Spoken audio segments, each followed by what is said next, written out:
একটু একা হয়ে বসুন, কারণ এই গল্পটা আপনাকে ভাবাবে, হয়তো কিছুটা অস্বস্তিতেও ফেলবে। আমি অনুশ্রী, আমার বাড়ি বর্ধমানে। বিশ্বাস করুন, এই কথাটা কাউকে কোনোদিন বলার সাহস পাইনি। আজ যখন বলছি তখন বুকটা ছ্যাঁত করে উঠছে, গলা শুকিয়ে কাঠ হয়ে যাচ্ছে। কিন্তু মনটা চাইছে কেউ একজন অন্তত শুনুক। হয়তো আমার মতো আরও কত অনুশ্রী চারপাশে আছে, যারা একই রকম দমবন্ধ করা পরিস্থিতিতে আটকে। এই দেখুন, আমি কেমন অগোছালো কথা বলছি। আসলে নিজেকে গুছিয়ে রাখাটাই তো আমার জীবনের সবচেয়ে বড় চ্যালেঞ্জ। পরনে একটা সাধারণ শাড়ি, লাল পাড়ে সাদা জামদানি। একটু আগে স্নান সেরে চুলটা ভেজা অবস্থাতেই আঁচড়েছি, তাই খোপাটা ঠিকমতো বাঁধা হয়নি। কয়েকটা এলোমেলো চুল এসে পড়েছে কপালের ওপর। আয়নার সামনে দাঁড়িয়ে যখন নিজেকে দেখছিলাম, তখন ভাবছিলাম এই যে সাজানো একটা চেহারা, এর ভেতরে কি ভীষণ এক যন্ত্রণা লুকিয়ে আছে। বাইরে থেকে দেখলে হয়তো কেউ বুঝবে না এই হাসি মুখের আড়ালে কত রাতের নির্ঘুম ছটফটানি আর অজানা আশঙ্কার কালো ছায়া। আমার স্বামী প্রকাশ সরকারি চাকুরে, কর্মসূত্রে বেশিরভাগ সময়ই তাকে বাইরে থাকতে হয়। যখন বাড়ি আসেন তখন একরকম জড়তার মধ্যে দিয়ে সম্পর্কটা চলে। হয়তো অনেক দিনের অভ্যেসের ফল, বা হয়তো ভালোবাসার আসল রংটাই ফিকে হয়ে গেছে সময়ের সাথে। আমি নিজেও খুব একটা প্রতিবাদ করি না। মানিয়ে চলাটাই আমার জীবনের মন্ত্র হয়ে দাঁড়িয়েছিল। এই মানিয়ে চলাটাই হয়তো আমার জীবনের সবচেয়ে বড় ভুল ছিল। যখন আমার মনটা হাঁসফাঁস করছিল একটু ভালোবাসা, একটু স্পর্শের জন্য, তখন আমার চার দেওয়ালের ভেতরেই প্রবেশ করল সেই কালো মেঘ। সেই মেঘ যা আমার জীবনকে একদিকে যেমন চরম এক আবেগের গোলকধাঁধায় আটকে দিয়েছিল, তেমনি আরেক দিকে ঠেলে দিয়েছিল এক গভীর খাদে। এই লুকানো কথাগুলো আমি মন খুলে বলবো আপনাদের। যারা আমার এই গল্প শুনছেন, যদি ভালো লাগে তবে অবশ্যই আমার চ্যানেলটি সাবস্ক্রাইব করে পাশে থাকবেন। আমার শ্বশুরবাড়িতে আমি ছাড়া বলতে গেলে সবাই ছিল। প্রকাশ বড় ছেলে, তার ছোট ভাই অয়ন আমাদের দেবর। অয়ন ছিল কলেজের ছাত্র, কিন্তু পড়াশোনায় তার মন ছিল না বললেই চলে। সে ছিল খুবই ছটফটে, হাসি খুশি আর সবার সাথে মিশে যেতে পারত খুব সহজে। প্রথম প্রথম অয়নকে আমি একদম ছোট ভাইয়ের মতোই দেখতাম। ওর আবদার শুনতাম, ওর পছন্দের রান্না করে দিতাম। প্রকাশ বাড়িতে না থাকলে অয়নই ছিল আমার সবচেয়ে কাছের মানুষ। বাজার থেকে শুরু করে ঘরের ছোটখাটো সব কাজে সে আমাকে সাহায্য করত। কখনো বুঝতেই পারিনি কখন এই সহজ সম্পর্কটা ধীরে ধীরে একটা অন্যদিকে মোড়ে নিতে শুরু করেছে। সেদিনটা ছিল পুজোর পরের দিন। বাড়িতে তেমন কেউ ছিল না। প্রকাশ অন্য শহরে, শ্বশুর শাশুড়ি তীর্থে গেছেন। আমি একা বাড়িতে দুপুরে ভাত ঘুম দিচ্ছিলাম। অয়ন এসে আমাকে ডেকে তুলল। ভাবি, দুপুরে কি খেয়েছেন? চলেন আজ বাইরে থেকে কিছু নিয়ে আসি, আমি এনে দিচ্ছি। আমি বললাম, না রে, আমার শরীরটা ভালো লাগছে না, তুই বরং বাইরে থেকে কিছু খেয়ে আসিস। অয়ন আমার বিছানার পাশে বসল। ওর চোখ দুটো কেমন যেন চকচক করছিল। সেদিনের আগে ওর চোখে এমন কিছু দেখিনি আমি। ও আমার দিকে তাকিয়ে নরম গলায় বলল, শরীর ভালো না লাগলে শুয়ে থাকেন, আমি আপনার জন্য একটু চা বানিয়ে নিয়ে আসি। আমি অবাক হলাম, অয়ন কখনো চা বানাতো না। সেদিনের চায়ে কি ছিল জানি না, কিন্তু আমার ভেতরে এক অদ্ভুত শিহরণ জাগিয়েছিল। চা খেতে খেতে অয়ন আমার হাতটা আলতো করে ধরল। আমি চমকে হাতটা সরিয়ে নিতে যাচ্ছিলাম, কিন্তু ওর চোখের দিকে তাকিয়ে কেমন যেন থমকে গেলাম। ওর চোখ দুটোতে ছিল এক অদ্ভুত আকুতি, এক চাপা আকর্ষণ। সেদিনের পর থেকেই অয়ন যেন আরও বেশি করে আমার কাছাকাছি আসতে শুরু করল। মাঝে মধ্যে এমনভাবে তাকাতো যা আমাকে অস্বস্তিতে ফেলে দিত।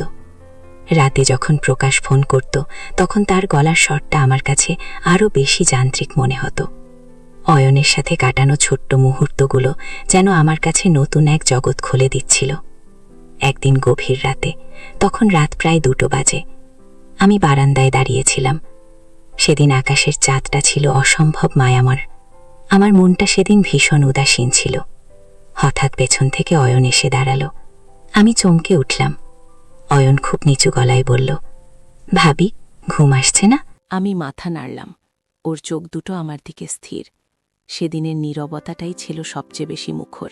ও আমার আরও কাছে এসে দাঁড়ালো। ওর শরীরের উষ্ণতা আমি অনুভব করতে পারছিলাম। আমার বুকটা ধুকধুক করছিল। ও আমার কাঁধে হাত রাখল। আমি পাথর হয়ে গেলাম। আমার ভেতরে তখন এক ঝড় বইছে। একদিকে সমাজের ভয়, আরেকদিকে নিজের ভেতরের এক অদ্ভুত আকর্ষণ। অয়ন আমার চুলে হাত বোলাতে লাগল। ওর স্পর্শে আমার শরীর যেন বিদ্যুৎ স্পৃষ্ট হয়েছিল। ও আমাকে কাছে টেনে নিল। সেদিনের সেই আলিঙ্গন, সেই স্পর্শ আমার জীবনের সব হিসাব নিকাশ যেন উল্টে পাল্টে দিল। আমি প্রতিবাদ করার শক্তি হারিয়ে ফেলেছিলাম। আমার সমস্ত শরীর অবশ হয়ে গিয়েছিল।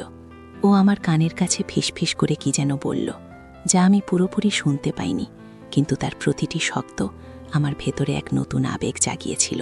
সেদিনের পর থেকে অয়ন আর আমি দুজনেই যেন এক অদৃশ্য বাঁধনে জড়িয়ে পড়েছিলাম। দিনে যখন প্রকাশ বাড়িতে থাকত, অয়ন তখন খুব সাধারণ থাকত, যেন কিছু হয়নি। কিন্তু যেই প্রকাশ বাইরে যেত, অয়নের চোখ দুটোতে আবার সেই চেনা আগুন জ্বলে উঠত। আমাদের সম্পর্কটা দিনে দিনে আরও গভীর হচ্ছিল। রাতের নিস্তব্ধতা, নির্জন ঘর আর আমাদের দুজনের সেই গোপন অভিসার, এইগুলোই যেন আমার জীবনের নতুন রুটিন হয়ে গিয়েছিল। আমি জানতাম এটা ভুল, ভীষণ ভুল, কিন্তু এই ভুল থেকে বেরোনোর কোনো পথ খুঁজে পাচ্ছিলাম না। অয়নের সান্নিধ্য, ওর যত্ন, ওর স্পর্শ, এগুলো আমার ভেতরের শূন্যতাকে পূরণ করছিল। আমি একরকম নির্ভরশীল হয়ে পড়েছিলাম ওর প্রতি। প্রকাশ যখন ফোনে বলতো আর কদিন পর আসছি, তখন আমার মনে আনন্দের বদলে কেমন যেন একটা ভয় মিশে থাকত। অয়ন ধীরে ধীরে আরও বেশি দাবিদার হয়ে উঠছিল।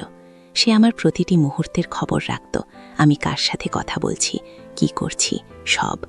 একবার আমি আমার এক পুরনো বন্ধুর সাথে ফোনে কথা বলছিলাম একটু বেশিক্ষণ। অয়ন সেটা জানতে পেরে রাতে আমার ঘরে এসে চিৎকার করে বলল, আমার চোখের সামনে কেন তুমি অন্য কারোর সাথে এত কথা বলো? তোমার লজ্জা করে না? আমি ওর এমন রূপ দেখে ভয় পেয়ে গিয়েছিলাম। ও আমার হাতটা শক্ত করে ধরেছিল। ওর চোখের দিকে তাকিয়ে আমার ভেতরে তখন কেবলই ভয়। মনে হচ্ছিল যদি আমাদের এই সম্পর্কের কথা সবাই জেনে যায়, তাহলে কি হবে? অয়ন আমাকে হুমকি দিল, যদি আমার কথা না শোনো, তাহলে আমি সবাইকে সব বলে দেব। আমার মাথায় আকাশ ভেঙে পড়ল। আমি জানতাম অয়ন এটা করতেও পারে। ও আমাকে আবেগ দিয়ে বেঁধেছিল, এখন ভয় দিয়ে বাঁধতে চাইছে। আমার ভেতরের আত্মবিশ্বাস, আমার সম্মান, সব যেন ওর হাতের মুঠোয় বন্দী হয়ে গিয়েছিল। আমি অসহায় হয়ে পড়েছিলাম। একদিকে স্বামী, শ্বশুরবাড়ির সম্মান, সমাজের ভয়, আরেকদিকে অয়নের আবেগপ্রবণ ব্ল্যাকমেইল। প্রতিটা দিন আমার জন্য এক নতুন যুদ্ধক্ষেত্র হয়ে উঠল। ওর ইচ্ছে না হলে ও আমার সাথে কথা বলতো না, আমাকে কষ্ট দিত, আবার পরক্ষণেই এসে ক্ষমা চাইত, আমার হাত ধরে অনুশোচনা করত। আমি জানতাম এটা একটা বিষাক্ত সম্পর্ক, আমাকে শেষ করে দিচ্ছে। আমার নিজের সত্তাটা কেমন যেন হারিয়ে যাচ্ছিল। আয়নার সামনে দাঁড়িয়ে যখন নিজের বিধ্বস্ত চেহারা দেখতাম, তখন নিজেকে চিনতে পারতাম না। রাতের ঘুম হারাম হয়ে গিয়েছিল, খাবার মুখে রুচত না। কেবলই মনে হতো আমি যেন এক গভীর খাদে তলিয়ে যাচ্ছি, আর আমার হাত ধরে টেনে তোলার কেউ নেই। এইভাবে আর কতদিন চলবে আমি নিজেই জানি না। তবে একটা জিনিস আমি বুঝেছি, আবেগের বসে এমন ভুল সিদ্ধান্ত নিলে তার পরিণতি কখনোই ভালো হয় না। যে সম্পর্ক সমাজের চোখে পাপ, যে সম্পর্ক নিজের আত্মসম্মান কেড়ে নেয়, সেই সম্পর্ক থেকে বেরিয়ে আসাটাই বুদ্ধিমানের কাজ। আমার মতো ভুল হয়তো অনেকেই করে, কিন্তু সেই ভুলটাকে আঁকড়ে ধরে রাখলে নিজের জীবনটাই শেষ হয়ে যায়। এমন পরিস্থিতিতে নিজেকে শক্ত করে নিজের সম্মান রক্ষা করাই সবচেয়ে গুরুত্বপূর্ণ। হয়তো পথটা কঠিন, কিন্তু এই বিষাক্ত সম্পর্ক থেকে বেরিয়ে আসাটা ভীষণ জরুরি। আমি এই সম্পর্ক থেকে বেরিয়ে আসার জন্য নতুন করে সাহস সঞ্চয় করার চেষ্টা করছি, কারণ এই জীবনের চাওয়া পাওয়ার হিসেবটা সবসময় আমাদের মনের মতো হয় না। নিজের মনকে বোঝাতে হবে কিছু সম্পর্ক আমাদের জীবনের জন্য ক্ষতির কারণ হয়, যতই আকর্ষণ থাকুক না কেন। এই অভিজ্ঞতা আমাকে শিখিয়েছে নিজের সম্মান, নিজের মানসিক শান্তি সবার আগে। জীবনটা একবারই পাওয়া যায়, তাই তাকে সম্মান দিয়ে বাঁচা উচিত, তা যতই কঠিন হোক না কেন।